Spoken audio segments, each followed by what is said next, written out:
Salam jumpa saudara, hari ini 2 Januari 2026. Teror terhadap aktivis dan pemengaruh atau influencer masih diselidiki polisi. Mereka yang mengaku mendapat teror adalah orang-orang yang menyuarakan kritik. Pertanyaannya, siapa pelaku di balik teror ini? Apa motifnya? Dan bagaimana pemerintah bisa menjamin keamanan serta menjamin kebebasan warganya untuk berpendapat? Perdebatan lainnya juga muncul ke publik saudara, ini terkait dengan usulan kepala daerah yang dipilih oleh DPRD. Efisiensikah sistem ini atau justru membuka kembali ruang transaksi politik dan menjauhkan rakyat dari hak memilih pemimpinnya sendiri? Malam hari ini kita akan bahas keduanya di Sapa Indonesia Malam. Saya Audrey Chandra. Dan saya Tifal Solesa bersama Anda untuk 2 jam ke depan.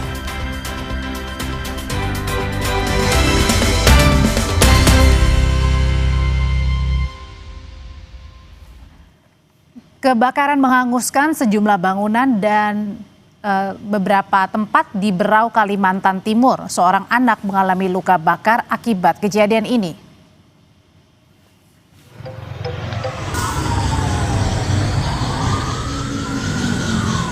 Kebakaran saudara terjadi di kawasan Jalan Milono Berau pada Jumat pagi. Api melalap sejumlah bangunan sebelum berhasil dipadamkan menggunakan 9 unit mobil damkar.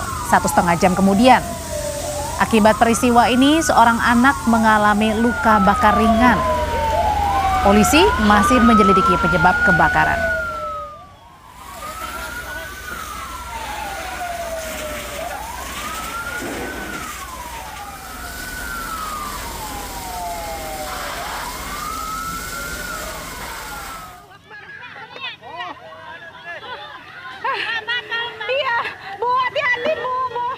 Masih dari Kalimantan Timur, sebuah kapal karam akibat menghantam terumbu karang di perairan Maratua Berau Jumat pagi.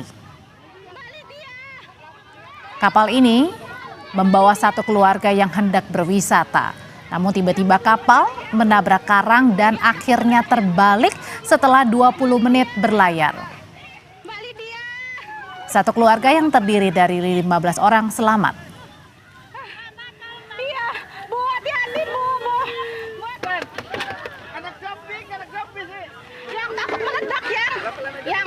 Yang jangan panik, anak-anak kasih naik. Kembali dia.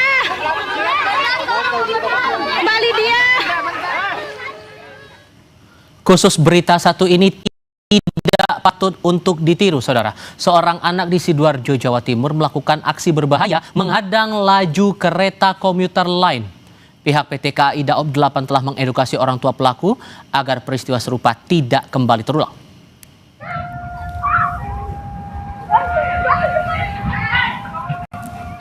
Peristiwa terjadi pada 26 Desember 2025. Sebanyak 2 anak perempuan di Desa Durung Beduk, Kecamatan Candi, menyeberangi perlintasan kereta di desa setempat. Namun salah satunya kembali ke perlintasan saat sebuah kereta komuter jurusan Sidoarjo Mojokerto tengah melintas. Bukannya segera menghindar, anak itu justru melambai-lambaikan tangan. Mengetahui hal ini, PT KAI Daob 8 Surabaya sudah memanggil orang tua beserta kedua anak sekaligus mengedukasi warga sekitar tentang bahaya melakukan aktivitas di jalur perlintasan kereta. Sekali lagi, aksi itu tidak patut untuk ditiru. Menganggap kejadian tersebut merupakan hal yang sangat serius karena menyangkut keselamatan bukan hanya anak-anak tersebut tetapi juga perjalanan kereta api dan para penumpang yang ada di dalam kereta api tersebut. Kami melakukan pendekatan secara humanis, kami juga sudah menemui orang tua dari kedua anak-anak tersebut, kami sudah memberikan edukasi sehingga kejadian serupa kami harapkan tidak lagi terulang kembali, tidak hanya di lokasi tersebut tetapi juga di lokasi-lokasi lain yang berada di sepanjang jalur rel kereta api.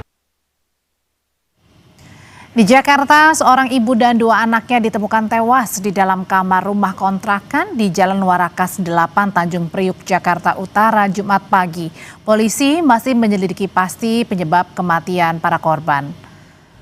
Selain ibu dan 2 anaknya yang ditemukan tewas, seorang korban lainnya dalam kondisi kritis dan dibawa ke Rumah Sakit Umum Daerah Koja.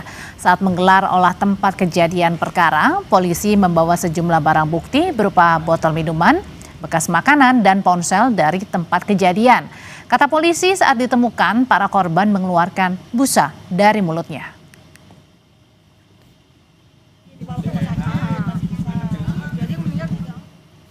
Bahwa ketiga korban tersebut merupakan satu keluarga yang tinggal di sebuah kontrakan ini. Bang, ditemuin di satu ruangan atau gimana, Bang?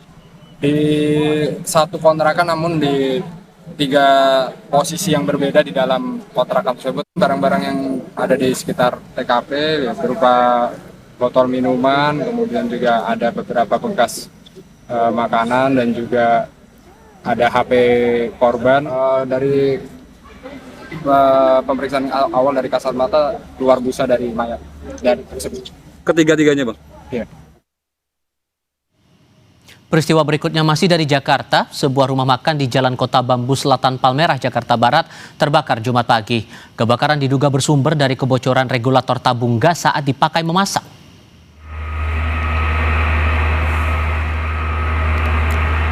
Kepulan asap disertai kobaran api membumbung dari sebuah rumah makan di Jalan Kota Bambu Selatan Palmerah, Jakarta Barat.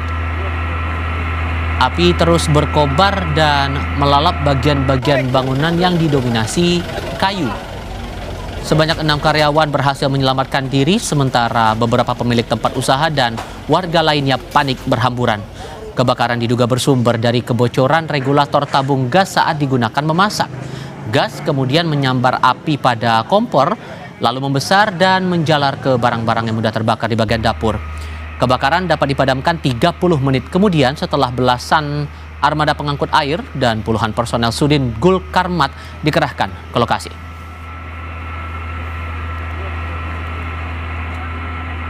Kena putus, kena sembaran api. Setelah itu kan udah baru situlah kronologinya tuh nyamber semua. Jam berapa kejadian, Bang? Kejadian itu dari jam 7 pagi. Nah itu udah kebutuhan juga di sini udah lama juga dari segi bangunan, kayu semua. Jadi jangka waktu 5 menit Udah habis semua. Ya. Saudara, polisi menangkap tersangka baru kasus dugaan pengusiran dan kekerasan terhadap Nenek Elina dari rumahnya. Sejauh ini polisi telah menangkap 3 pelaku. Pelaku ketiga pengusiran Nenek Elina dari rumahnya itu berinisial SY. Polisi menangkap SY di sebuah warung kopi di Jalan Bintang di Ponggo, Surabaya, Jawa Timur. Polisi langsung membawa tersangka SY ke Polda Jawa Timur untuk diperiksa.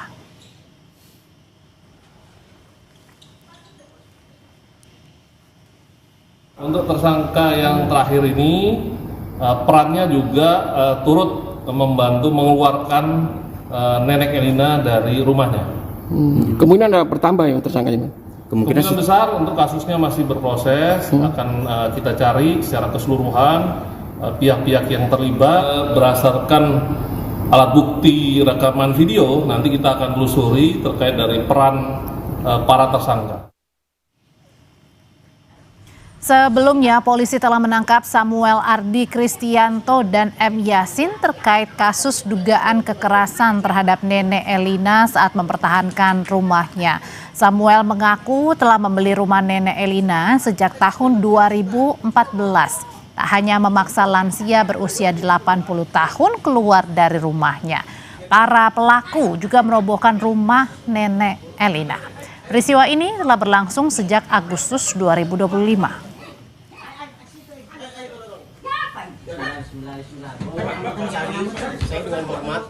Masih dari Jawa Timur tapi bergeser sedikit ke Situbondo. Polisi terus mendalami kasus pembunuhan satu keluarga yang ditemukan tewas dalam rumah pada Minggu kemarin. Salah satu fakta, polisi menduga kamera pemantau atau CCTV di rumah korban sengaja dimatikan sebelum eksekusi terjadi pada dini hari. Timur, datang satu kaki di kolong. Polisi masih mencari pelaku di balik kematian satu keluarga di Kecamatan Besuki, Kabupaten Situbondo. Sebanyak 3 korban yakni ayah, ibu, dan anak ditemukan tewas di dalam rumah. Korban ayah ditemukan tewas di kamar mandi, sementara ibu dan anak ditemukan di dalam kamar. Seluruh korban mengalami luka akibat senjata tajam. Polisi bilang kamera pengawas di dalam rumah tiba-tiba mati pada dini hari sebelum insiden pembunuhan. Padahal sehari sebelum peristiwa, rekaman CCTV masih bisa dilihat dan berfungsi normal. CCTV itu terhubung langsung dengan aliran listrik sehingga polisi menduga ada unsur kesengajaan. Dalam proses penyelidikan, polisi telah menyita sejumlah barang bukti seperti sebilah pisau yang ditemukan di dalam bak mandi, serta beberapa telepon seluler milik korban. Total 5 saksi telah diperiksa dan jumlah itu masih bertambah atau berpotensi bertambah. Hari Sabtu menjelang waktu tadi, menjelang dini hari tadi, CCTV tersebut berhenti merekam atau dalam kondisi mati yang kita duga sengaja dimatikan. Kemudian di waktu itu diduga kuat terjadinya proses eksekusi atau peristiwa pembunuhan terhadap 3 korban ini. Seorang atlet terjun payung yang hilang di perairan Pangandaran, Jawa Barat akhirnya ditemukan meninggal dunia oleh nelayan asal Cilacap Jumat pagi.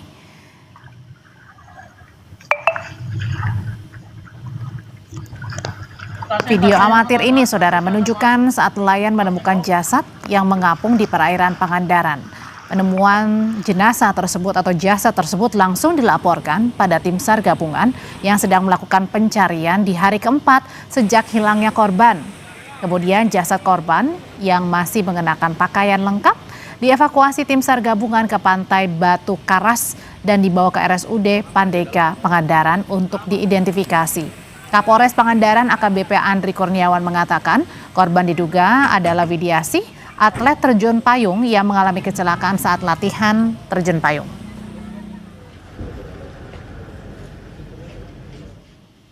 Ini adalah hari keempat. Alhamdulillah berdasarkan informasi dari masyarakat juga, para nelayan, bahwa tadi pukul 08.30 ya kita mendapatkan informasi bahwa telah ditemukannya diduga mayat yang meninggal dunia akibat kegiatan terjun payung yang sudah terjadi.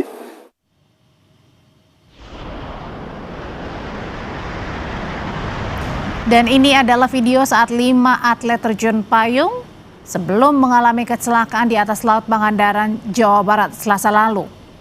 Insiden ini dipicu perubahan angin pada ketinggian 10.000 kaki. 3 penerjun berhasil melakukan pendaratan darurat, tapi 2 penerjun mengalami kecelakaan ditemukan dalam kondisi meninggal dunia di perairan Pangandaran.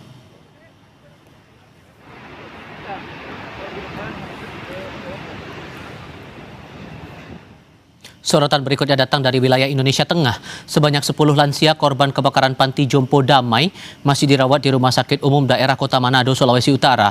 1 pasien yang sempat dirawat intensif dinyatakan meninggal dunia. Pada hari kelima usai kebakaran Panti Jompo Damai Kota Manado, 10 penghuni panti masih dirawat di rumah sakit. Sebelumnya ada 11 pasien yang dirawat, namun 1 pasien yang mengalami luka bakar 70% meninggal dunia. Saat ini 10 pasien yang masih dirawat dalam kondisi baik, 2 diantaranya dirawat intensif karena riwayat penyakit lain.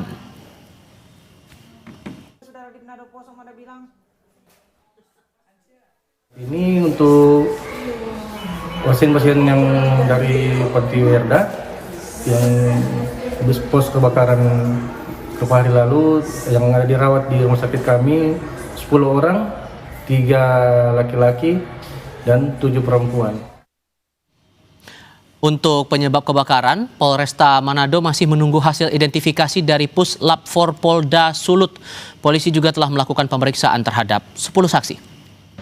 Kami dari Satreskrim Polresta Manado terkait dengan kejadian kebakaran di Panti Werda, itu sampai saat ini sudah ada 10 saksi yang kita minta keterangan.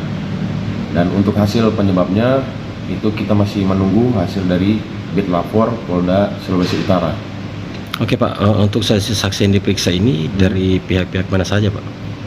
Untuk saksi-saksi yang sudah kita minta keterangan yaitu dari pihak Ketua Yayasan, kemudian ada beberapa pekerja dan ada beberapa yang korban dari selamat.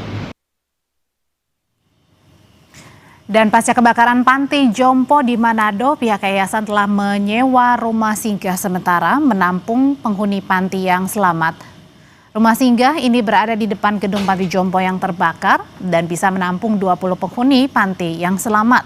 Pengelola panti menyebut saat ini bantuan untuk rumah singgah baru sebatas kasur bagi para penghuni. Sementara untuk kebutuhan lainnya masih menunggu bantuan dari pemerintah atau pihak swasta. Keluar, mau masuk lagi.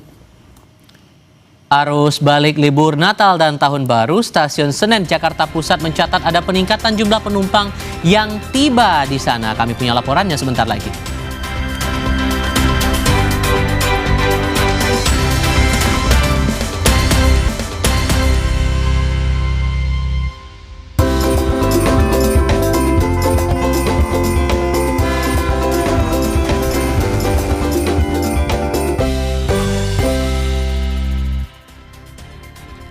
Bertemu kembali saudara dalam masa arus balik libur Natal dan Tahun Baru, Stasiun Pasar Senen Jakarta Pusat terpantau masih ramai penumpang. Masih banyak penumpang berangkat dari stasiun itu ke berbagai tujuan. Data terakhir itu dia, jumlah penumpang yang tiba di Stasiun Senen hari ini lebih banyak ketimbang keberangkatan. Tercatat 15.000 penumpang tiba di Pasar Senen per hari ini. Angka ini lebih banyak ketimbang angka keberangkatan yang hanya mencapai 14.000 orang. Puncak arus balik diprediksi terjadi pada 4 Januari 2026. Mengantisipasi kepadatan penumpang, KAI menyediakan 16 kereta tambahan baik keberangkatan maupun kedatangan.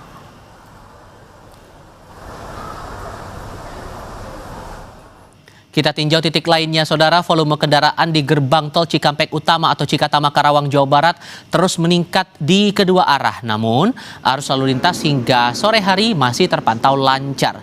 Data terbaru hingga siang hari mencatat sebanyak 15.700 lebih kendaraan melintas dari arah Jakarta menuju ke Jawa Tengah dan Jawa Timur. Sementara dari arah Jawa menuju Jakarta tercatat sebanyak 14.600-an kendaraan. Arus lalu lintas didominasi mobil pribadi serta kendaraan berat. Meski arus masih terkendali, PT Jasa Marga memprediksi peningkatan volume kendaraan pada arus balik kedua akan terjadi pada 4 Januari nanti, 4 Januari 2026. Mengantisipasi lonjakan itu, Jasa Marga menyiapkan rekayasa lalu lintas lawan arus atau kontraflow yang akan diterapkan secara dinamis alias situasional.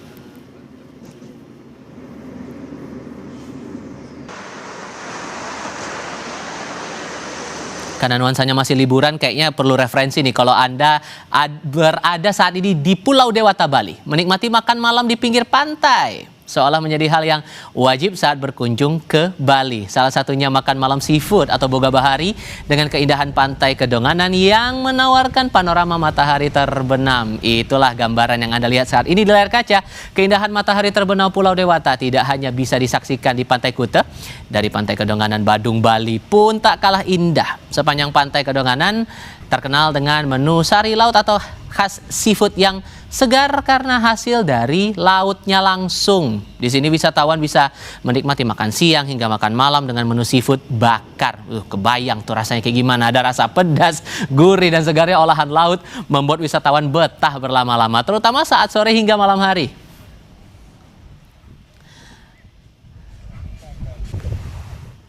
Langsung saja lah ya kita tinjau suasana liburan di Pantai Kedonganan, Bali lewat laporan langsung jurnalis Kompas TV Desi Indah Lestari bersama Kadek Santosa. Semeriah apa kunjungan di sana dan hal menarik apa selain menikmati boga bahari? Hal apa lagi yang menarik di pantai sana? Dan juga saudara, ini saya ada di kawasan Badung, khususnya di Pantai Kedonganan Badung.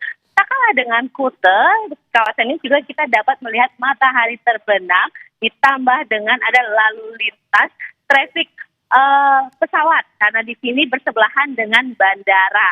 Namun untuk sore ini sayang sekali Tiffal, saya tidak dapat menikmati matahari terbenam karena suasana mendung dan saat ini saya harus bergeser agak ke dalam karena hujan deras yang melanda Pulau Dewata, khususnya di Kedonganan ini pada malam hari ini. Para tamu-tamu yang makan di sini pun masuk ke dalam. Jadi di kawasan ini tidak hanya outdoor dengan pemandangan pantainya, ada juga jika hujan, pengelola sudah menikmati makan malam indoor. Jadi jika hujan saat ini sederas ini, wisatawan atau tamu-tamu pindah ke dalam. Untuk keramaian sendiri, pihak pengelola memang mengakui bertambah dari hari-hari biasa ya, khususnya wisatawan mancanegara. Namun untuk wisatawan domestik menurun kunjungannya dari tahun lalu. Untuk di tempat saya melaporkan ini, memang disediakan menu khas laut dan juga menu-menu lainnya juga tersedia di sana. Jika Anda ada alergi laut, ada juga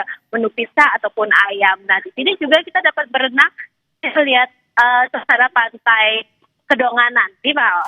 Dengan cuaca masih hujan seperti ini, yang Anda lihat pengunjung atau wisatawan di sana menghabiskan waktunya melakukan apa saja di sana, dan kira-kira kalau ada yang mau datang lagi ke situ, hal apa yang perlu diantisipasi atau yang disiap-siapkan dulu deh kalau mau datang ke Kedonganan? Ya, jika Anda ingin berwisata atau berkuliner malam, jangan lupa untuk menggunakan sandal. Nah, jika memakai sepatu, mungkin pasir putihnya akan naik nih ke dalam sepatu. Dan kalau berwisata ke sini, jika hujan memang sudah ada kawasan indoor yang dapat Anda nikmati. Dan jika tidak hujan, wisatawan di sepanjang Pantai Kedonganan ini dapat berwisata naik kuda. Nah, di sini juga ada jasa-jasa penyewaan kuda. Jadi bisa berwisata naik kuda di sepanjang pinggir Pantai Kedonganan. Selain itu, kita juga dapat melihat indahnya GWK juga dari sini, dan juga traffic lalu lintas laut dengan kapal-kapal khas kapal laut, dan juga ada juga traffic lalu lintas pesawat terbang karena bersebelahan dengan bandara. Jadi yang wajib untuk digunakan saat ke Pantai Kedonganan adalah pakaian casual, dan juga yang paling tepat datang ke Kedonganan ini dari pukul 4 waktu Bali hingga malam hari. Tapi juga jangan lupa siapin payung kalau tiba-tiba hujan kayak hari ini. Ini dia yang harus diantisipasi betul. Desi, terima kasih.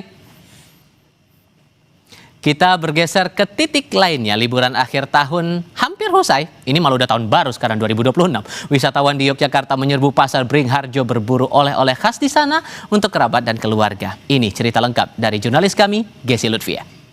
Halo saudara Kompas TV, saat ini saya berada di tengah-tengah wisatawan yang sedang berbelanja di Pasar Beringharjo di Kompleks Malioboro, Yogyakarta. Tempat ini merupakan salah satu pilihan yang menawarkan berbagai oleh-oleh khas Yogyakarta seperti batik, bapia patok, dan masih banyak lagi. Nah, bisa Anda saksikan saudara di kanan kiri saya, masyarakat ini masih berlalu lalang, ramai begitu ya di akhir masa liburan tahun baru 2026 ini. Tentunya mereka akan memborong oleh-oleh khas Yogyakarta untuk buah tangan untuk warga di rumah. Coba kita tanya-tanya kira-kira orang-orang yang datang ke Beringharjo ini berbelanja apa saja ya. Sebentar, kakak permisi, boleh minta waktunya sebentar? Oke. Ya, pegang nggak apa-apa. Namanya kakak siapa ini? Vidi. Kak Vidi asalnya dari mana kakak? Saya dari Jakarta. Dari Jakarta ke Yogyakarta liburan atau apa? Lagi liburan dengan keluarga sih. Kak Vidi ini tadi lagi milih-milih apa? Beli apa? Beli buat oleh-oleh. Oleh-oleh. Kebetulan ada baju batik, makanya kita beli baju batik. Kalau di Beringharjo sendiri kan boleh nawar. Tadi berhasil nawar nggak sama mbak-mbaknya? Bisa dong, bisa ditawar juga. Berapa, dari harga berapa? Dari harga 100.000 jadi under 100.000 sih. Oke. Udah beli apa aja Kak Vidi selama di Yogyakarta ini? Ini mau beli outer buat teman-teman kantor sih. Rencana buat oleh-oleh. Terima kasih Kak Vidi, mungkin bisa dilanjutkan memilih oleh-olehnya. Makasih banyak ya. Saudara, ternyata batik ini masih menduduki tahta tertinggi para wisatawan yang ingin berbelanja oleh-oleh untuk kerabat, keluarga, bahkan rekan kerja. Nah, di Pasar Beringharjo ini sendiri merupakan salah satu tujuan wisatawan untuk mencari oleh-oleh yang harganya ini masih bisa dinego, begitu tidak seperti di kios-kios lain yang sudah terpatok begitu ya. Namun di pasar tradisional yang legendaris di Yogyakarta ini, wisatawan bisa bernegosiasi bersama dengan penjual. Dari Pasar Beringharjo Yogyakarta, Gesi Lutfia, Senat Puji melaporkan. Kita coba lihat untuk suasana di ibu kota Jakarta di momen libur Natal dan Tahun Baru kali ini.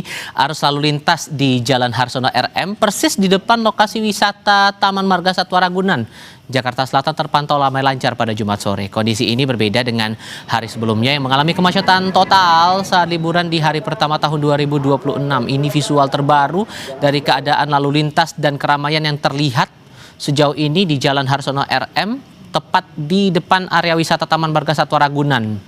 Tampak kendaraan yang didominasi roda 4 ini melintasi akses jalan. Keramaian sempat terjadi saat pengunjung ingin menggunakan jasa taksi daring, harus berhenti di bahu jalan. Nah, ini juga harus hati-hati untuk para pengguna jalan kalau melintasi area-area yang terbilang memicu keramaian seperti tempat wisata ini. Kondisi ini berbeda dengan hari sebelumnya, ada kemacetan total saat itu kala liburan di hari pertama tahun 2026.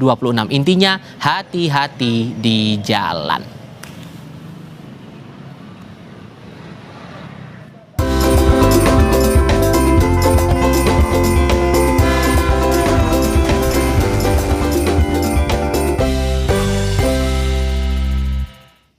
Sesaat lagi di Sapa Indonesia Malam, mobil dinas camat di Kabupaten Gayo Luas, Aceh hanyut terseret derasnya arus sungai. Tetap di Kompas TV.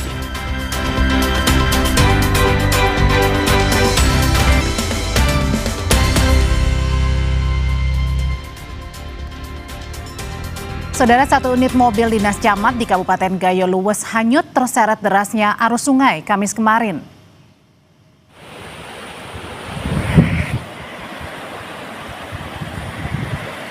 Derasnya arus sungai Tripe Jaya mampu menghanyutkan mobil dinas milik Camat Pantan Cuaca. Menurut keterangan Kepala BPBD Gayo Luas, saat kejadian mobil tersebut dalam keadaan kosong tanpa ada penumpang di dalamnya. Mobil sudah terjebak di atas jembatan sejak banjir besar pada 26 November 2025 saat Camat meninjau lokasi banjir. Kondisi arus yang terlalu deras dan akses yang terbatas membuat proses pemindahan tidak dapat dilakukan hingga akhirnya kendaraan tersebut hanyut terbawa banjir.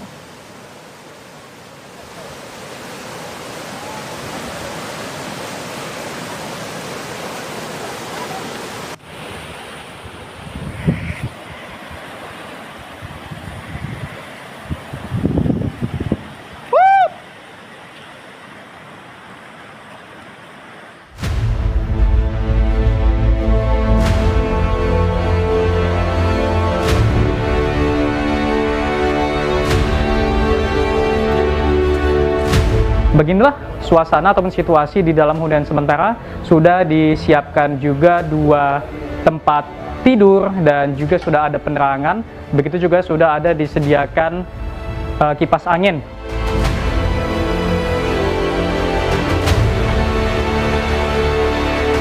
Banyak masyarakat juga yang ingin hunian sementara mandiri, Bapak.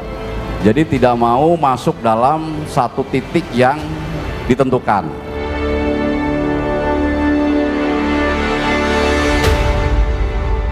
Kami mohon digantikan rumah yang layak pakai lah, layak huni gitu istilahnya, nah, ataupun rumah baru gitu lah istilahnya. Nah, itulah harapan kami gitu untuk ke depan.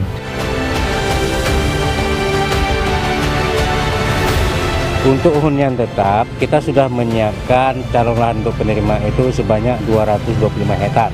Lahan itu berasal dari lahan HGU.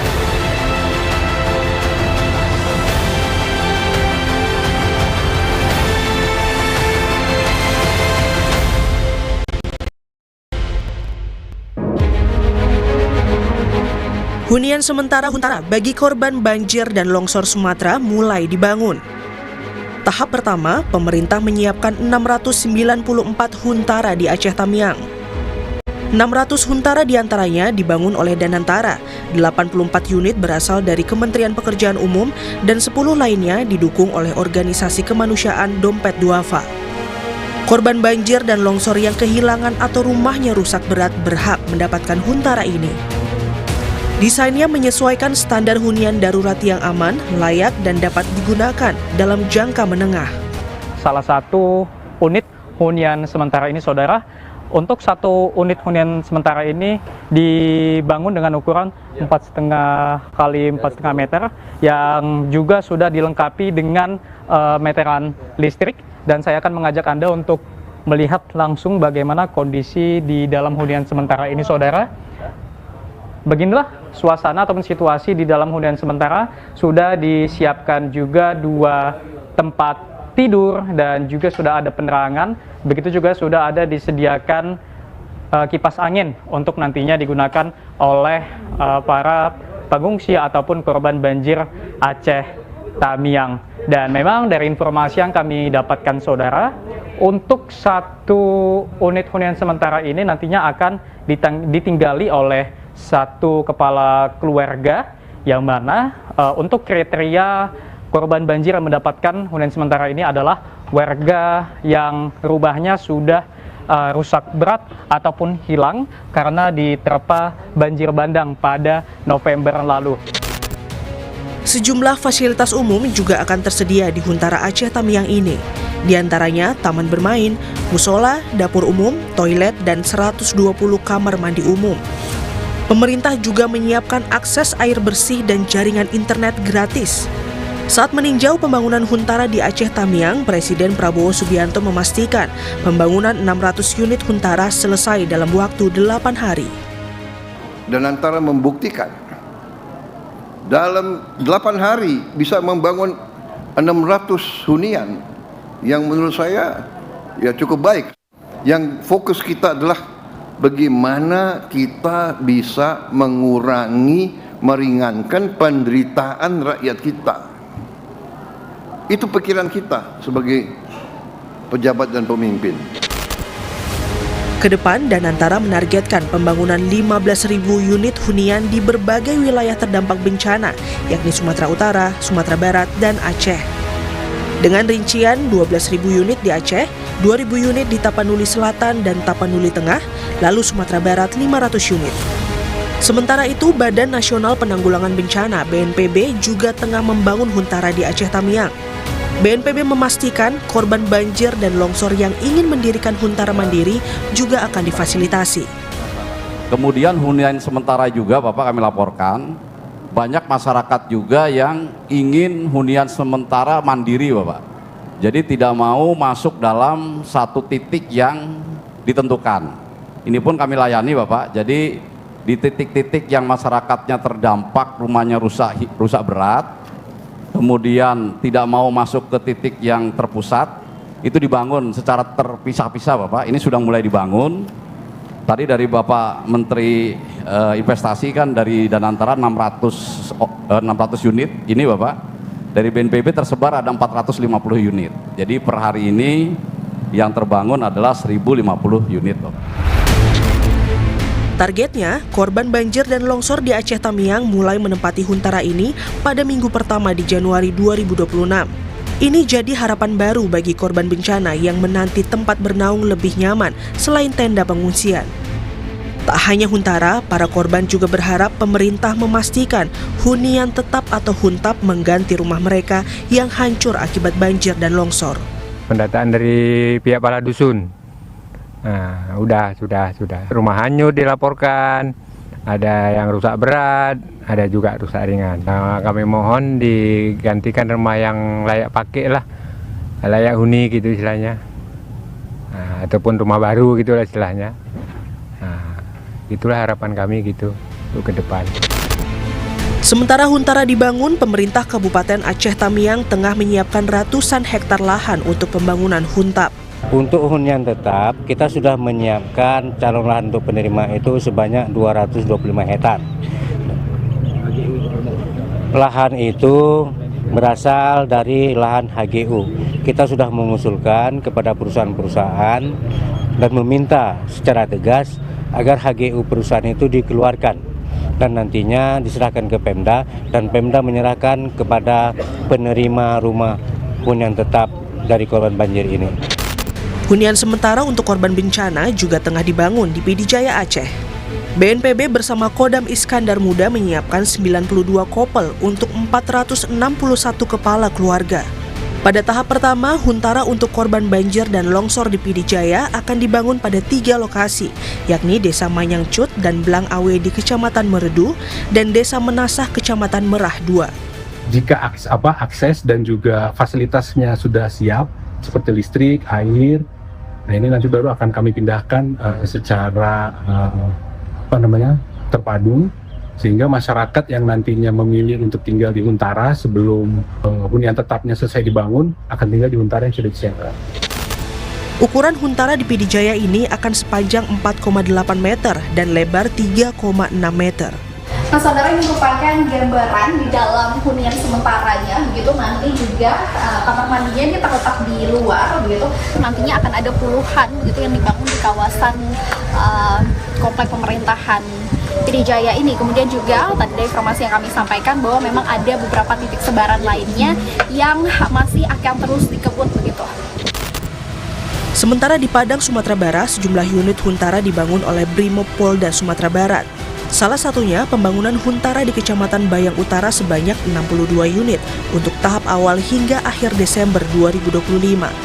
Selain itu, pembangunan huntara juga berjalan di Kecamatan Pauh, Kota Padang, yang targetnya akan selesai 100 unit pada bulan Januari ini. Huntara ini akan berukuran 4x8 meter di wilayah Kelurahan Kapalokoto. Kami kerjakan bersama-sama dengan masyarakat, pelajar SMK. Kami dari Brimob ada 50 personil mengerjakan hunian sementara ini. Hunian ini nanti gunanya adalah untuk masyarakat yang terdampak sepanjang aliran Sungai Batu Busuk dan Gunung Nago. Sebelumnya, BNPB mengungkap pembangunan huntara dan huntap akan berjalan selama 2 hingga 8 minggu. Targetnya, pembangunan huntara hingga huntap bisa selesai sebelum bulan Ramadan. Tim Liputan, Kompas TV.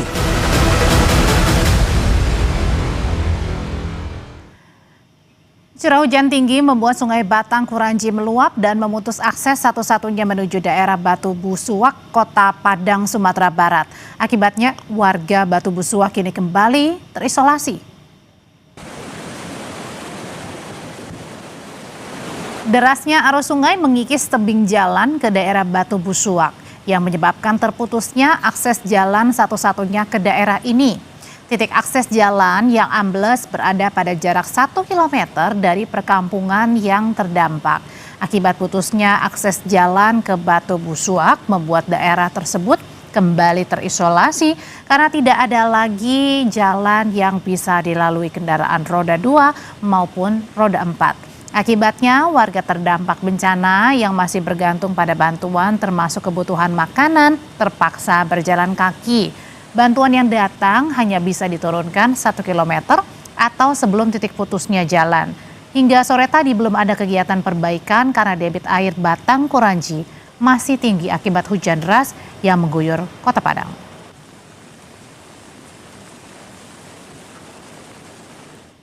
Akses yang jalan buat Batu Busuk, warga yang deket Bang harus tunggu misalnya kayak nasi, ada warga yang nunggu sini untuk bawa ke atas.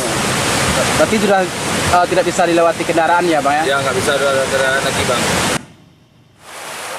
Dan warga di Pasar Lalang, Kelurahan Kecamatan Kuranji, Padang yang menjadi korban terjangan banjir bandang terpaksa harus mengungsi. Tim SAR gabungan mengevakuasi 15 kepala keluarga dari daerah tersebut demi keamanan karena masih tingginya curah hujan. Imbas banjir bandang, 1 unit rumah warga mengalami rusak dengan kategori sedang. Jadi masyarakat yang terdampak kita fungsikan sementara waktu ke masjid. Pak, ini untuk air ini sendiri naiknya sejak kapan ya Pak? Naik baru siang ini baru naik. Nah, jadi langsung Pemerintah daerah Mandailing, Natal, Sumatera Utara terus melakukan penanganan pasca musibah banjir bandang dan tanah longsor yang terjadi pada 25 November. Terdapat 18 kecamatan terdampak dengan fasilitas serta akses jalan yang hingga sekarang masih tertimbun longsor. Akses jalan penghubung Muara Soma, Banjar Melayu yang sempat terputus akibat longsor masih terus diupayakan dibuka secara bertahap. Hingga saat ini, pembukaan dan perbaikan jalan telah mencapai 1,3 km meski pengerjaannya masih dilakukan secara bertahap dan belum sepenuhnya bisa dilalui. Imbas bencana di Sumatera, terdapat 18 dari 23 kecamatan di Mandailing, Natal yang terdampak dan berbagai upaya juga terus dilakukan termasuk mengirim bantuan ke desa terpencil. Masih ada satu desa kita yang masih belum terbuka aksesnya mengingat bahwa panjangnya jalan yang akan kita buka kurang lebih 2 km dan medannya melalui perbukitan. Ya. Kemudian ditambah lagi hujan yang masih terus datang dan tanahnya labil sehingga memerlukan waktu kita masih mungkin kurang lebih 1 minggu lagi karena masih ada sekitar 500 meter lagi yang harus kita buka jalannya. Beralih ke Kulon Progo, Yogyakarta, tebing setinggi 20 meter di Pedukuhan, Teganing, 1 longsor dan menerjang tembok rumah milik warga hingga jebol. Tebing longsor pasca hujan deras yang terjadi sejak Kamis sore terjadi. Tidak ada korban jiwa dalam peristiwa ini, tapi rumah seorang warga rusak parah diterjang material longsor. Pemilik rumah memilih mengungsi saat hujan deras turun karena kondisi tebing di samping rumahnya masih labil. Selain menerjang rumah, longsor juga menutup akses jalan warga Pedukuhan Teganing 1 dan menyebabkan 2 kepala keluarga terisolasi.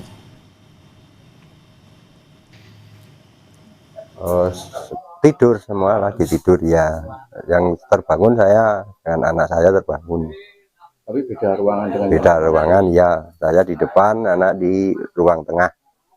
Terus yang tempat tidur yang tertimbun masih itu nggak ditempati, cuma ya pas kosong karena nggak ada, alhamdulillah nggak ada.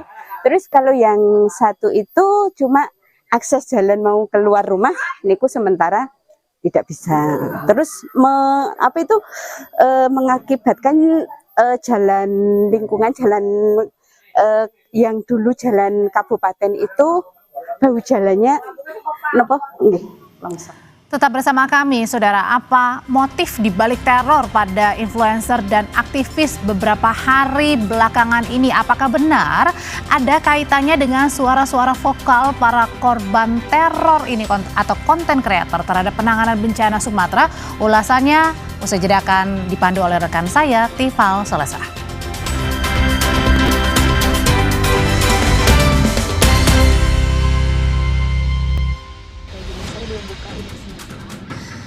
Ternyata mobil juga dicoret atau dipiloks warna merah.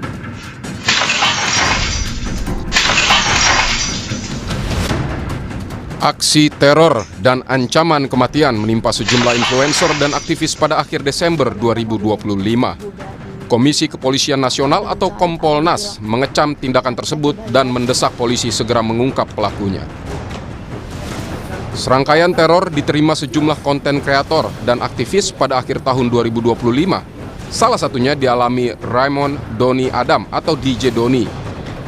Korban menerima teror 2 kali pada 29 dan 31 Desember 2025.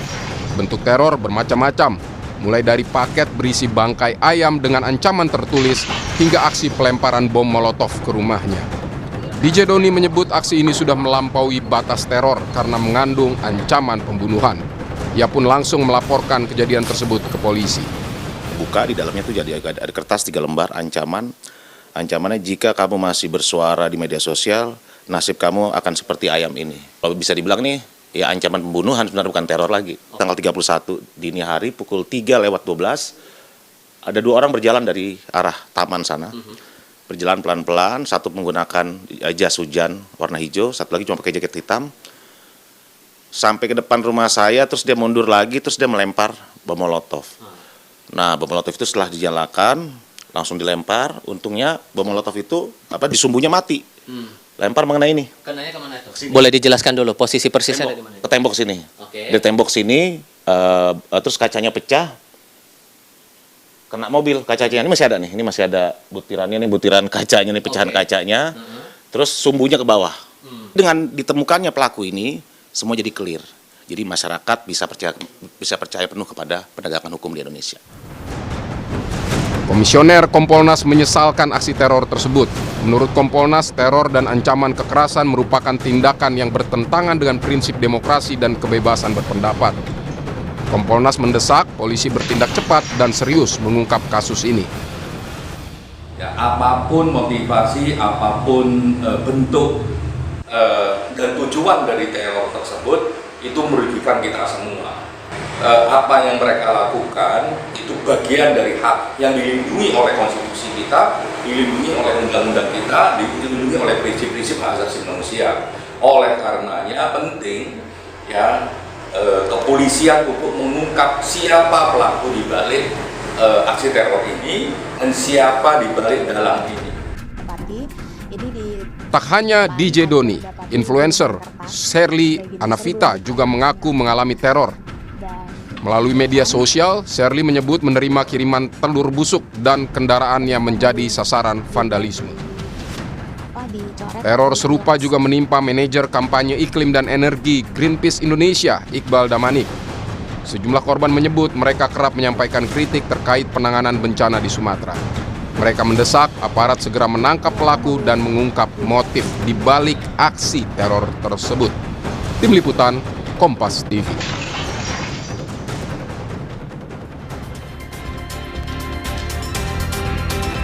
Saudara, aksi teror disertai ancaman pembunuhan menimpa pemengaruh atau influencer dan aktivis pada akhir Desember 2025. Mulai dari kiriman paket bangkai hewan, kemudian vandalisme, sampai pelemparan bom molotov ke rumah korban. Komisi Kepolisian Nasional mengecam aksi ini dan berharap polisi segera bertindak. Namun masih menjadi pertanyaan publik seberapa serius penanganan kasus teror ini dan apa motif sesungguhnya di balik serangan terhadap mereka yang kritis berpendapat. Kami diskusikan bersama dengan para narasumber. Sudah bergabung lewat sambungan dalam jaringan Arianto Sutadi selaku pengamat kepolisian dan Hairil Halim selaku manajer media dari Amnesty International Indonesia. Selamat malam semuanya, apa kabar? Selamat malam, Mas Iqbal. Terima kasih semua sudah bergabung bersama kami. Nanti di paruh kedua diskusi ini, Sherly Anavita selaku pemengaruh atau influencer yang juga menjadi korban teror akan bergabung dalam diskusi kami. Sejauh ini Sherly menyatakan bersedia untuk bergabung di Sapa Indonesia Malam. Mas Hairil, kalau membaca polanya ini kan tidak hanya terhadap Sherly, tidak hanya terhadap DJ Doni dalam paket informasi, Greenpeace, Firdian Aurelio juga mengalami hal yang sama. Anda menangkap bahwa pola teror ini yang ujung-ujungnya adalah ancaman pembunuhan ini sama atau ada hal yang berbeda dengan kasus-kasus sebelumnya? Jadi kalau kita melihat memang ini polanya sama. Ini dilakukan secara sistematis ya. Jadi menarget mereka-mereka yang kritis terhadap pemerintah. Ya, ini yang menjadi pertanyaan. Kenapa orang-orang yang kritis kepada pemerintah ini menjadi target serangan, bahkan teror yang sangat serius.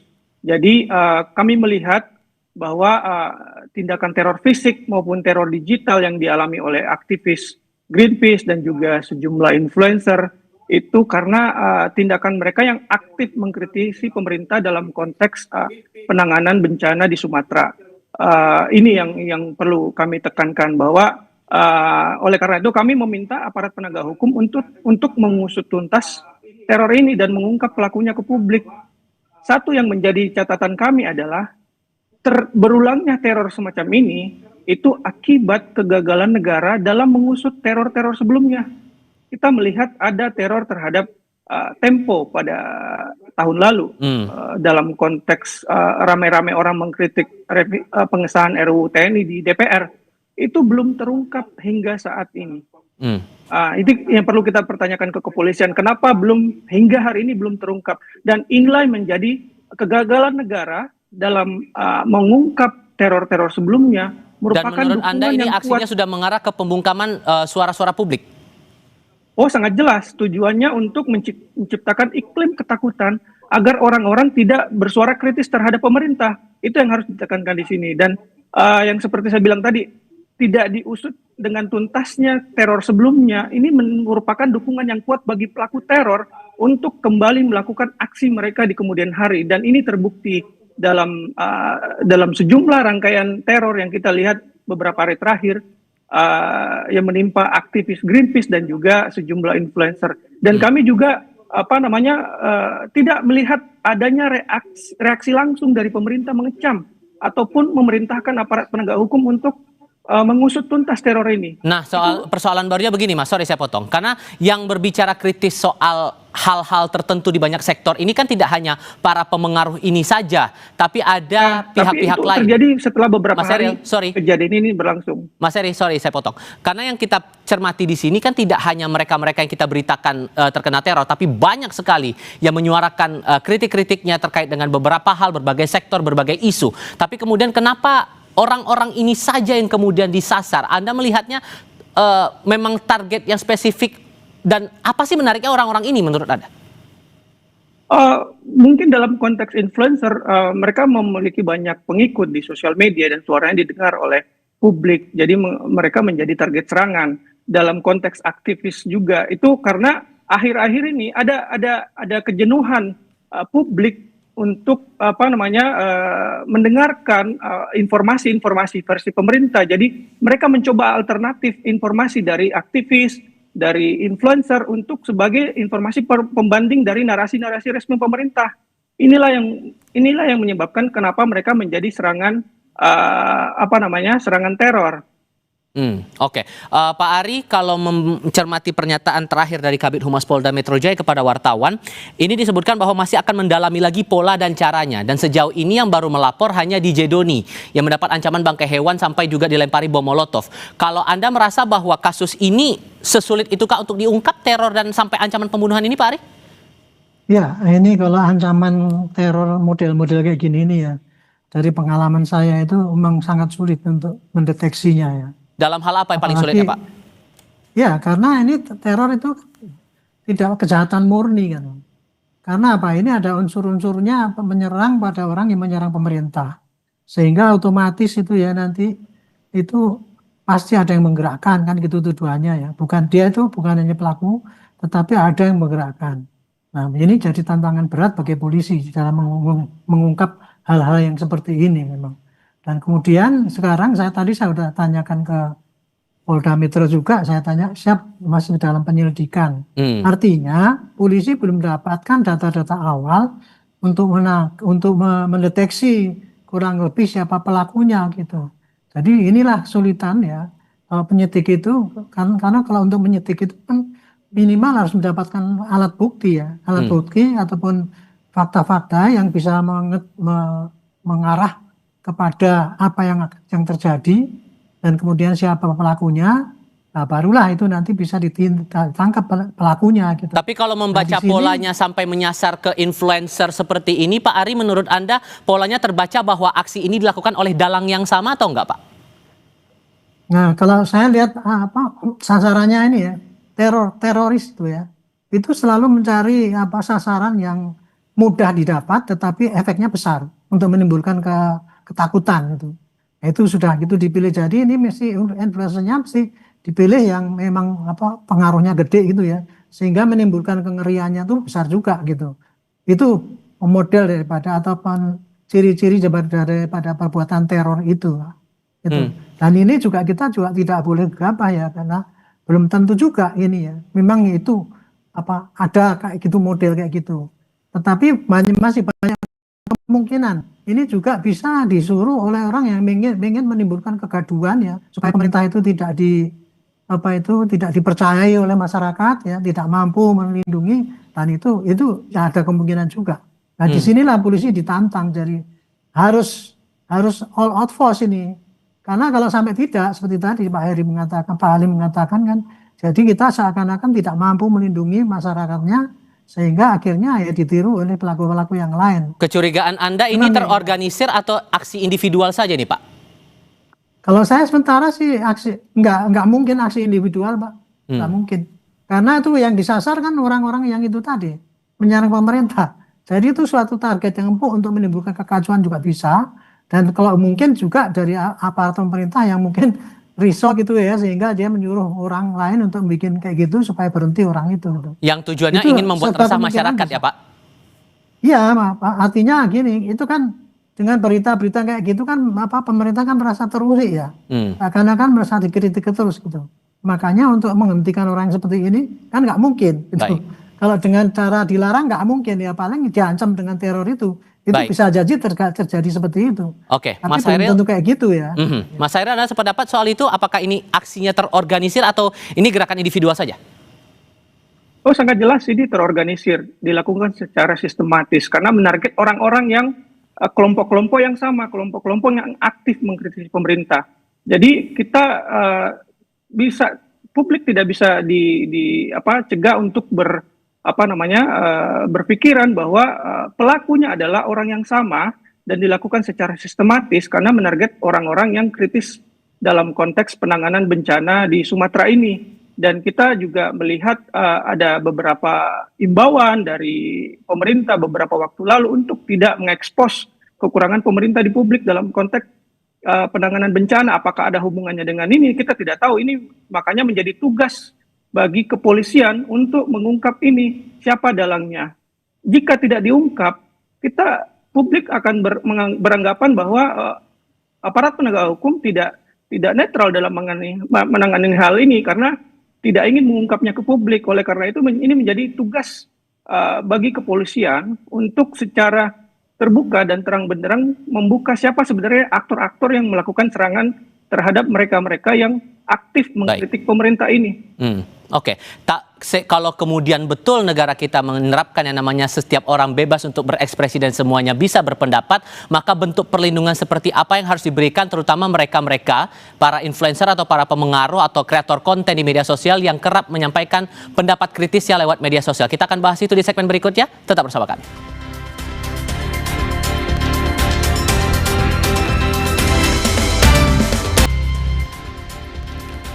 Selain ada Pak Arianto Sutadi dan juga Mas Hairil Halim dari Amnesty International Indonesia, saat ini Shirley Anavita, pemengaruh atau kreator konten yang juga menjadi korban teror saat ini juga ikut bergabung lewat sambungan dalam jaringan. Assalamualaikum Mbak Shirley, apa kabar? Waalaikumsalam, alhamdulillah kabar baik Mas. Terima kasih sudah berkenan memberikan waktu berbicara bersama kami kali ini. Tapi saya juga boleh tahu keadaan Anda dan keluarga setelah mendapatkan teror waktu itu gimana? Apakah masih ada teror sampai dengan sekarang? Alhamdulillah nggak ada teror. Oke, setelah dari menerima teror saat itu, Anda apakah ada rencana untuk melapor juga ke polisi, Mbak? Seperti DJ Doni? Iya, tentu saya kepikiran untuk melaporkan ke polisi. Namun setelah mempertimbangkan dan berkonsultasi kepada beberapa pihak, akhirnya saya memutuskan untuk tidak melaporkan teror yang menimpa Shirley ke pihak kepolisian, Mas Diva. Karena yang pertama, skala teror yang Shirley terima itu belum sampai pada action yang membahayakan keselamatan. Dan atas dasar itu saya pikir tatarannya adalah masih dalam skala yang boleh jadi memperingatkan. Dan yang kedua adalah CCTV yang Shirley punya sebagai bagian dari barang bukti itu harus Shirley akui adalah milik tetangga. Jadi Shirley posisinya belum memasang CCTV di rumah. Nah, dengan posisi CCTV itu adalah milik tetangga dan tetangga juga sudah sangat suportif, kooperatif sampai saat ini, maka saya pikir tidak perlu melaporkan ke kepolisian. Ditambah posisinya dalam 2-3 hari ke depan saya juga akan kembali ke Aceh untuk menyalurkan bantuan bersama rumah zakat. Jadi saya pikir dengan melaporkan itu ke polisi tentu akan banyak nanti proses yang akan tertunda. Saya pikir demikian. Adakah ketakutan tersendiri juga dari Anda, Mbak Shirley, kalau kemudian ini diadukan ke polisi? Tentu tidak. Saya pikir apa yang dilakukan oleh Bang DJ Joni itu saya pikir sudah tepat. Kalau yang terjadi di Shirley, eskalasinya itu lebih dari yang sekarang, saya pikir Shirley juga akan melakukan hal yang sama. Dan dengan pola, yang pertama pola yang serupa, yang kedua pesan yang serupa, yang ketiga waktunya yang berdekatan, maka sebetulnya ada asumsi atau ada dugaan sebetulnya apa yang terjadi di Shirley boleh jadi diorkestrasi. Sejumlah partai politik, saudara, secara terbuka mendukung usulan pemilihan kepala daerah dilakukan melalui DPRD. Partai Gerindra, Golkar, PAN, dan PKB menyebut besarnya ongkos politik menjadi alasan sistem pilkada langsung harus diubah. Wakil Ketua Umum Partai Gerindra Prasetyo Hadi kembali mengembuskan sinyal partainya ingin mengubah sistem pilkada langsung menjadi pemilihan yang dipilih lewat keterwakilan partai politik di DPRD. Alasannya adalah ongkos politik yang mahal, baik dari sisi calon maupun pemerintah sebagai penyelenggara pilkada. Ini menjadi faktor utama partai milik Prabowo Subianto ini minta pilkada tak lagi langsung. Bupati, wali kota maupun gubernur itu ongkosnya sangat besar. Belum dari sisi negara ya, dari sisi negara dalam hal ini mengenai pembiayaan. Nah inilah yang kemudian kalau kajian di kami internal Partai Gerindra, kami memang terus terang salah satu yang mengusulkan atau berpendapat bahwa kita berkehendak untuk mengembalikan sistem pemilihan kepala daerah itu melalui mekanisme di DPRD. Namun menurut Partai Demokrasi Indonesia Perjuangan PDIP, wacana pemilihan kepala daerah melalui Dewan Perwakilan Rakyat Daerah DPRD ini mengebiri hak politik rakyat. Politisi PDIP Guntur Romli juga mempertanyakan wacana itu digulirkan saat adanya penanganan pasca bencana 3 provinsi di Pulau Sumatera yang masih bergulir. Menurutnya agenda pilkada berikutnya masih jauh. Kok tega-teganya memperbincangkan soal pilkada yang masih jauh? Kenapa partai-partai politik saat ini kok tidak fokus saja ke penanggulangan bencana? Kok malah memantik kemarahan rakyat dengan mau mengambil hak politik rakyat dengan mengebiri hak politik mereka melalui pilkada DPRD. Oleh karena itu, PDI Perjuangan tegas menolak pilkada melalui DPRD dan tetap ingin pilkada langsung. Lalu tepatkah alasan menghilangkan politik uang dan mengurangi beban ongkos pemilu yang besar ini menjadi satu-satunya dengan mengubah pilkada langsung menjadi pilkada lewat DPRD? Kita bahas malam hari ini bersama Muhammad Kozin, anggota Komisi 2 DPR dari fraksi PKB. Selamat malam Mas Kozin. Ya, selamat malam Mbak Audrey. Ya, dan ada juga pakar hukum tata negara yang juga pengajar di Sekolah Tinggi Hukum Indonesia Jentera, Bivitri Susanti. Mbak Bivit, selamat malam. Masih di mute Mbak Bivit. Oke, saya mau ke Mas Kozin terlebih dahulu. Mas Kozin, saya mau tahu nih, jadi posisinya PKB ini setuju pilkada dikembalikan lagi lewat DPRD atau tetap sekarang pilkada lewat rakyat yang memilih? Iya, terima kasih Mbak Audrey ya. Yang pertama, PKB juga sebagai bagian daripada kontestan dalam beberapa kali pelaksanaan pesta demokrasi ya pasca reformasi tentunya memiliki banyak catatan, memiliki banyak bahan evaluasi agar semangat bagaimana kita ingin menjaga spirit demokrasi ini tetap kepada rule atau rel yang memang sudah menjadi kesepakatan founding father dan semangat dari reformasi kita. Kemudian yang kedua, dari 2 kali pelaksanaan pilkada terakhir ini meninggalkan beberapa jejak yang itu mengganggu secara otentisitas demokrasi yang kita idam-idamkan dan kita jaga bersama. Terkait dengan problematika food buying di lapangan ini, di mana masyarakat mayoriti ya memilih kandidat tidak berbasis apa menjadi reputasi personal kandidat itu, kapasitas, kualitas dan lain sebagainya, tapi justru banyak terjebak dengan banyak-banyakan isi tas. Itu fenomena yang ada di lapangan yang kita tidak bisa tutup mata. Maka yang lahir kemudian tidak berangkat kepada idealitas apa yang seharusnya dimiliki oleh seorang kepala daerah, seorang pemimpin, karena memang pasarnya menjadi pasar bebas yang tidak ada norma dan rule sama sekali di lapangan. Apakah ini kita menyalahkan masyarakat? Tentu saja tidak. Tapi by system ini harus dibenahi. Jadi positioning PKB di sini bukan adalah mendukung untuk pilkada ini dikembalikan ke DPRD? PKB bukan hanya mendukung, tapi juga diantara yang menginisiasi. Tujuannya bukan apa Mbak, tapi untuk mengembalikan semangat demokrasi itu kepada hakikat yang sebenarnya.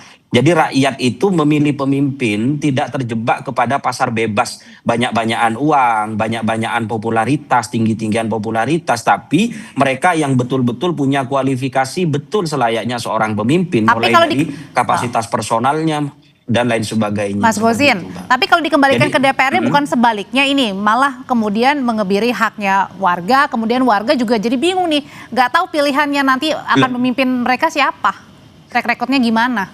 Lah, konsep kan begini, kalau secara yuridis itu kan juga sudah diatur pasal 18 ayat 4 Undang-Undang Dasar 1945 amandemen kedua kita tahun 2000. Kenapa itu ada frasa demokratis? Karena memberikan ruang bahwa kemudian apakah itu langsung atau tidak langsung. Kemudian yang kedua, apakah DPRD itu tidak dipilih oleh masyarakat? Di mana hak masyarakat yang dikebiri di sini? Jadi sekali lagi kita ingin mengatur, ingin memunculkan satu formula atau sistem yang low cost tapi high impact. Kalau itu bisa kita lakukan, kenapa kita terjebak kepada pola yang high cost atau high impact, kan kita cari yang cost yang seminimal mungkin, tapi bukan ansih bukan ansih hanya urusan masalah cost politik, anggaran dan lain sebagainya, bukan ansih hanya sebatas itu, tapi bagaimana kita punya semangat untuk memurnikan iklim demokrasi kita yang sebenarnya tidak terjebak memilih seseorang hanya urusan isi tas, bukan kapasitas dan kualitas personal itu tersebut. Jadi soal ongkos politik yang mahal katanya Mbak Bivit, kemudian juga mengembalikan bagaimana kualitas dari kepala daerah yang nanti dipilih kemudian dikembalikan lagi ke DPRD, ini menjadi beberapa alasan nih akhirnya pilkada dipilih lagi oleh DPRD. Ya, ada beberapa kata kunci yang saya sampai catat tuh, karena rasanya pengen saya bahas satu persatu. Misalnya soal otensitas demokrasi, disebut juga rule dan rel, disebut juga hakikat demokrasi yang sebenarnya. Jadi saya jadi punya pertanyaan besar, sebenarnya apa yang dimaknai oleh Pak Fauzin dan juga semua partai politik yang mendukung pengembalian pemilihan kepala daerah kepada DPRD tentang demokrasi. Karena begini, satu, cost atau biaya dalam demokrasi itu tidak bisa kita maknai seakan-akan memperbandingkan antara harga beras di toko A dengan harga beras di toko B. Demokrasi pada hakikatnya adalah kekuasaan warga.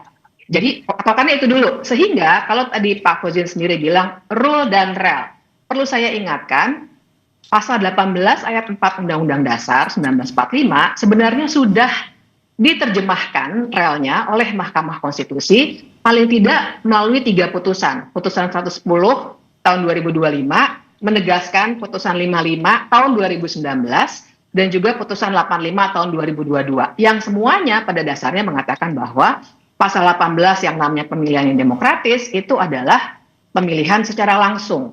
Jadi rule dan relnya sebenarnya sudah lebih dari jelas bahwa yang diinginkan oleh pasal 18 Undang-Undang Dasar adalah pemilihan yang demokratis. Jadi relnya sudah jelas di situ ya. Nah kemudian kedua, kalau soal biaya, mari kita telaah. Biaya tinggi itu sebenarnya biaya apa? Menurut saya ada 2, formal dengan informal. Yang paling besar menurut saya yang seakan-akan begitu membengkak adalah biaya-biaya yang sebenarnya informal. Kita tidak bisa buktikan secara hukum paling tidak sejauh ini. Tapi kita juga paham misalnya bagaimana banyaknya tadi kalau dikatakan masyarakat memilih karena isi tas. Oke, yang memberikan isi tas siapa? Ada gitu ya. Tidakkah berarti yang kalau mau bicara membongkar sistem, bongkarlah dulu partai politiknya dan sistem pemilunya, bukannya malah mundur lagi ke masa Orde Baru. Jadi saya kira harus menelaahnya itu pakai pohon masalah, Mbak Audrey. Oke, kalau gitu tahan dulu Mbak. Mbak Bivit tahan dulu situ, kata Mbak Bivit bilang Mas Fauzin benahi dulu aja parpolnya, bukan mengembalikan lagi nih pilkadanya jadi tidak langsung. Benahan partai politik sepakat, Mbak. Makanya nanti ini kan arahnya bisa jadi kodifikasi atau omnibus law. Tidak hanya berbicara semangat undang-undang pemilu, tapi undang-undang pilkada, undang-undang partai politik, undang-undang Pemda juga. Jadi ini menjadi satu kesatuan. Kita menerima sebagai bagian dari otokritik bagaimana pelembagaan partai politik ini harus diperkuat. Mulai dari proses rekrutmennya, kaderisasinya, transparansi, akuntabilitas, dan lain sebagainya. Tapi terlepas daripada itu, ini by system, Mbak. Tidak mungkin di satu sisi partai politik itu ingin menang. Di sisi yang lain ada idealitas yang harus dijaga. Hampir semua partai politik punya ideologi bagaimana vote buying itu menjadi masalah. Tapi di sisi yang lain, hukum pasar berlaku kalau itu tidak dilakukan, maka akan ketinggalan kereta. Nah ini yang dimaksud sistem harus dibenahi dari hulu, tidak hanya parsial. Terus kemudian yang kedua saya ingin mengomentari terkait dengan pasal 18 ayat 4 tadi dengan putusan MK mulai dari 135, 110 dan beberapa putusan yang lain tidak secara eksplisit menjadikan bahwa pilkada itu tidak boleh tidak langsung, direct demokrasi atau indirect demokrasi. Tapi semangatnya harus diletakkan bukan kepada sistem pemilihannya, tapi demokratisnya.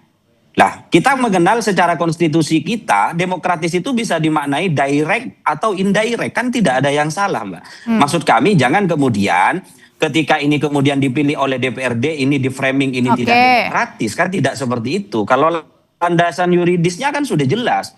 Putusan MK tidak secara eksplisit mengatakan bahwa dipilih DPRD itu kemudian tidak demokratis, kan tidak seperti itu. Mas Gusin, tapi yang dipertanyakan adalah bagaimana juga mengukur tolak ukurnya ini kalau misalnya pilkada dikembalikan ke DPRD lagi, gimana caranya juga mengukur tidak ada money politik di sana? Bagaimana juga mengukur bahwa pemimpin-pemimpin yang dipilih memang benar-benar berkualitas dan benar-benar yang diinginkan oleh rakyat? Nanti ya usai jeda Bapak dan Ibu tetap bersama kami di Sapa Indonesia Malam.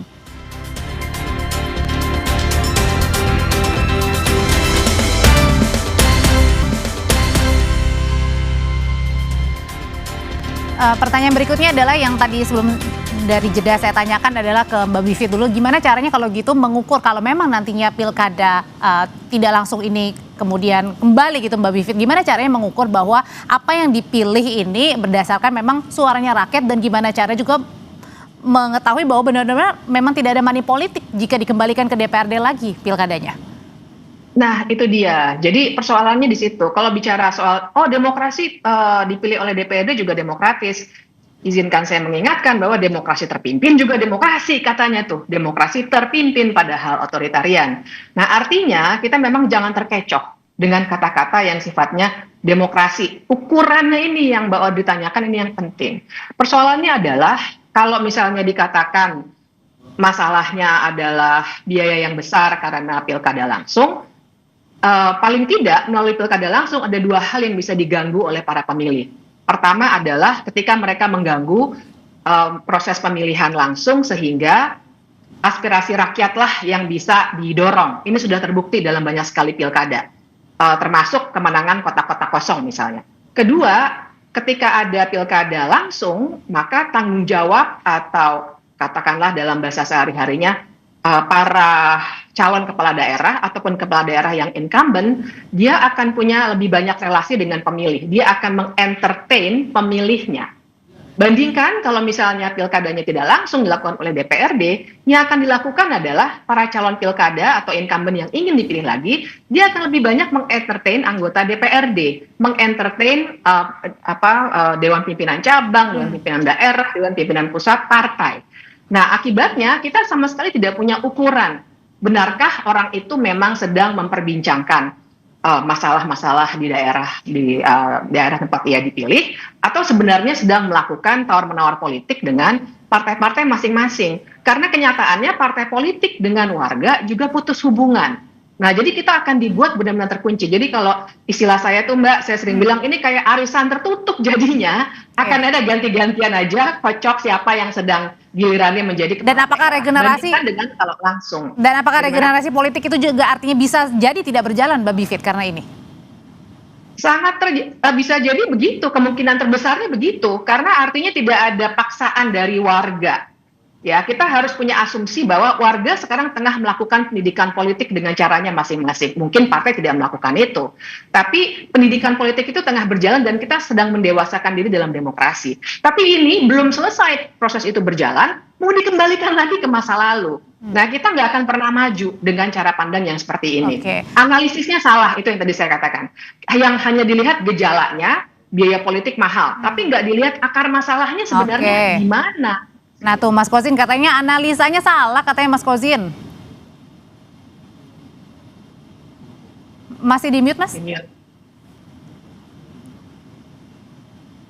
Saya ingin mengembalikan tadi terkait dengan masalah kata demokratis ya. Pasal 18 ayat 4 1945.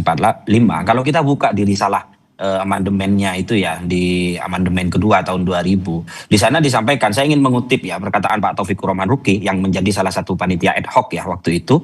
Jadi bahwa demokratis itu mau langsung atau tidak langsung terserah bagaimana perkembangannya sehingga tidak menimbulkan perdebatan. Artinya terbuka ruang. Ini kita berbicara yuridisnya saja dulu yang pertama ya. Kemudian yang kedua secara praksis. Begini Mbak, dengan skema pemilihan langsung partai quote and quote secara sistem itu dipaksa untuk kemudian melakukan proses kandidasi tidak berdasarkan kriteria ideal yang dimiliki oleh masing-masing partai. Kenapa? Karena hukum pasar menjadi bebas. Jadi tidak hanya berbicara urusan kualitas lagi, itu harus sesuatu hal yang nomor sekian. Yang paling pertama itu adalah aspek popularitas dan isi tas. Itu faktor yang ada di lapangan yang kita tidak bisa bantah ya. Setelanjang secara kasat mata itu terjadi. Kemudian yang kedua, Apa kemudian ini kok kemudian kalau dipilih oleh DPRD tidak demokratis? Proses kandidasi itu kan nanti bisa dilalui misalkan dibentuk panel, melibatkan akademisi, melibatkan NGO. Partai tidak mungkin di situasi saat ini, di era post-truth saat ini, di era digitalisasi sudah merambah ke pelosok-pelosok desa. Partai berkepentingan untuk melakukan kandidasi seseorang yang memang memenuhi ekspektasi publik dengan basis kriteria kualitas, kapasitas, dan integritas. Itu pasti, Mbak. Karena kenapa? Karena kalau itu tidak ditempuh dan dilakukan oleh partai politik, kalau yang tadi bahasanya Mbak Bivi itu berjarak dengan masyarakat, maka hukum politik akan berlaku di proses elektoral berikutnya. Masyarakat akan mensanksi partai.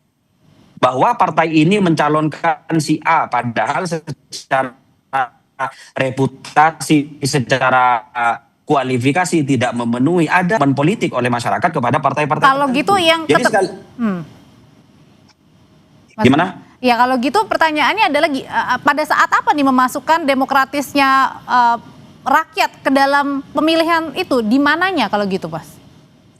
Yang milih kan DPRD. DPRD itu kan tidak ujuk-ujuk, tapi dipilih oleh masyarakat. Kenapa tidak misalkan dalam satu mandat yang diberikan, tidak hanya legislatifnya dalam hal ini kelembagaan DPRD-nya, tapi juga eksekutifnya. Di mana tidak demokratisnya? Kecuali yang milih misalkan ASN, yang tidak melalui proses elektoral. Itu bisa dikatakan tidak demokratis. Kecuali yang milih TNI misalkan atau Polri.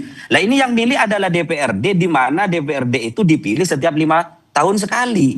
Jadi kata tidak demokratisnya di mana? Terus kemudian yang kedua, ini kemudian tidak punya legitimasi secara sosial kemasyarakatan. Sekali lagi, DPRD itu juga punya tanggung jawab dan punya legitimasi secara sosial karena dia dipilih oleh masyarakat. Bahwa kemudian nanti ada ruang-ruang tertutup terkait dengan negosiasi atau istilahnya tadi itu arisan hukum, itu kan sak prasangka saja, asumsi saja. Sekali lagi nanti ketika diatur di dalam regulasi penguatan partai politik kan itu dibahas juga bagaimana proses transparansi, akuntabilitas partai politik itu tetap terjaga gitu. Pelembagaan partai politik itu harus tetap dijaga seperti itu. Kalau gitu apa untung ruginya kalau dikembalikan ke pilkada, kembali lagi ke pilkada tak langsung, Mbak Bivit? Dan sebenarnya ini muaranya mau kemana sih?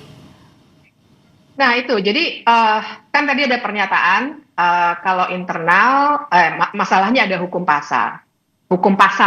Nah pertanyaan saya, kalau internal apakah hukum pasarnya tidak berlaku? Atau pasarnya yang berubah? Pasarnya bukan lagi pasar rakyat, tapi pasar yang pure politicians. Jadi tinggal tawar-menawar saja nih di antara para politikus yang ada di DPRD, partai-partai politik yang ada di DPRD. Jadi saya kira kita tidak bisa berdebat di persoalan itu, karena kita juga paham bahwa DPRD, anggota-anggotanya juga kalau dikatakan DPRD kan juga dipilih, betul. Tapi pertanyaan besar juga adalah apakah orang-orang yang dipilih di DPRD, demikian juga dengan DPR RI, sebenarnya punya koneksi yang juga langsung dengan warga bisa berkomunikasi. Sementara kami ketika misalnya mengemukakan hal-hal yang terkait dengan peraturan daerah, dengan undang-undang apalagi, dicuekin total. Mau pakai cara-cara yang sangat-sangat beradab dengan segala macam itu maksudnya siapa, Mbak? Dan lain sebagainya. Masyarakat sipil, Pak. Kami itu maksudnya? Iya, masyarakat sipil, organisasi non-pemerintah, kemudian juga BEM-BEM universitas, dan lain sebagainya. Sangat-sangat sulit, bahkan untuk beberapa undang-undang, kita juga sudah punya catatannya kan, sampai sekarang, kita benar-benar sampai harus mendobrak pintu rapat untuk bisa menyampaikan sesuatu. Jadi pertanyaannya, kalau dikatakan, jangan khawatir, DPRD kan juga dipilih. Betul dipilih, tapi kan kita masih punya pertanyaan besar tentang keterwakilan setelah dipilih. Pertama, apakah benar DPRD juga dipilih tanpa politik uang dan hal-hal lainnya yang sifatnya sangat merusak keterwakilan? Dan apakah selama 5 tahun kami punya ruang untuk berdialog dengan para wakil rakyat itu? Jadi banyak ruginya gitu, Mbak Bivit? Oh, sangat-sangat rugi. Yang diuntungkan hanyalah para politikus di partai-partai politik yang ada. Terima kasih untuk pandangannya Mbak Bivitri. Mas Kosin juga terima kasih. Selamat malam Bapak dan juga Ibu. Tetap bersama kami di Sapa Indonesia Malam. Setelah ini kami hadirkan informasi dari kedua kelompok warga terlibat tawuran di kawasan Manggarai, Jakarta Selatan. Apa penyebabnya? Sesaat lagi kami kembali.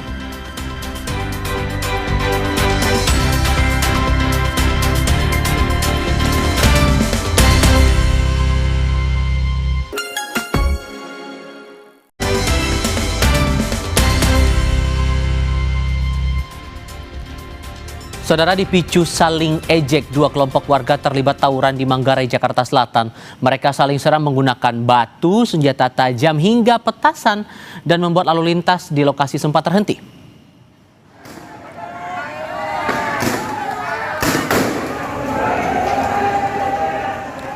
Polisi tembakkan gas air mata untuk membubarkan tawuran dua kelompok warga di Manggarai pada Jumat sore. Sejumlah warga tampak saling serang dengan melempar batu, petasan hingga sebagian terlihat membawa senjata tajam. Para pengendara yang melintas terpaksa berhenti dan menunda perjalanan untuk menghindari bahaya. Menurut keterangan warga setempat, tawuran diduga bermula dari saling ejek yang kemudian berlanjut pada aksi saling serang menggunakan petasan.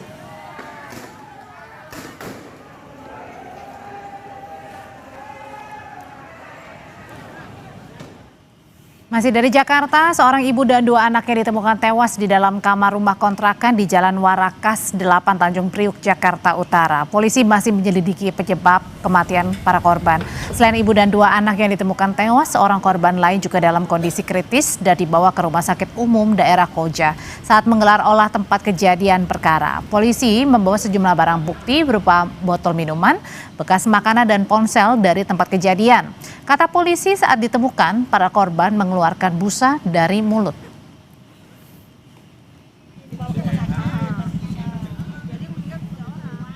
Kita ke Situbondo, Jawa Timur. Polisi mendalami kasus pembunuhan satu keluarga yang ditemukan tewas dalam rumah pada Minggu kemarin.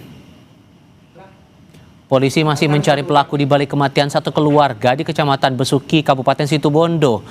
3 korban yakni ayah, ibu, dan anak ditemukan tewas dalam rumah. Polisi bilang kamera pengawas dalam rumah tiba-tiba mati pada dini hari sebelum insiden pembunuhan. Padahal sehari sebelum peristiwa, rekaman CCTV masih bisa dipantau dan berfungsi normal. CCTV itu terhubung langsung dengan aliran listrik sehingga polisi menduga ada unsur kesengajaan.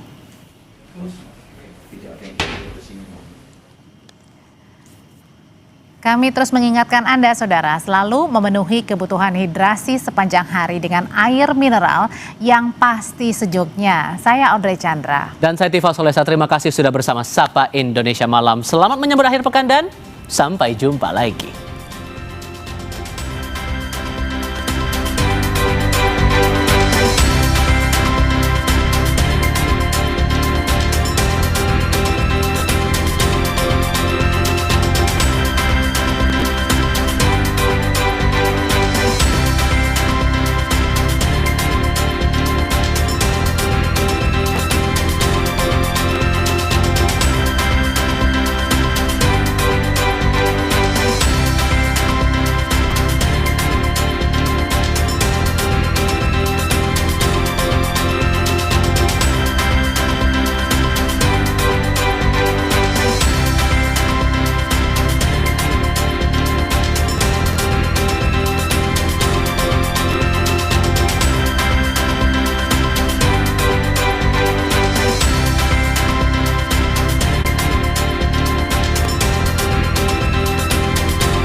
Terima kasih Anda telah menyaksikan Sapa Indonesia Malam, didukung oleh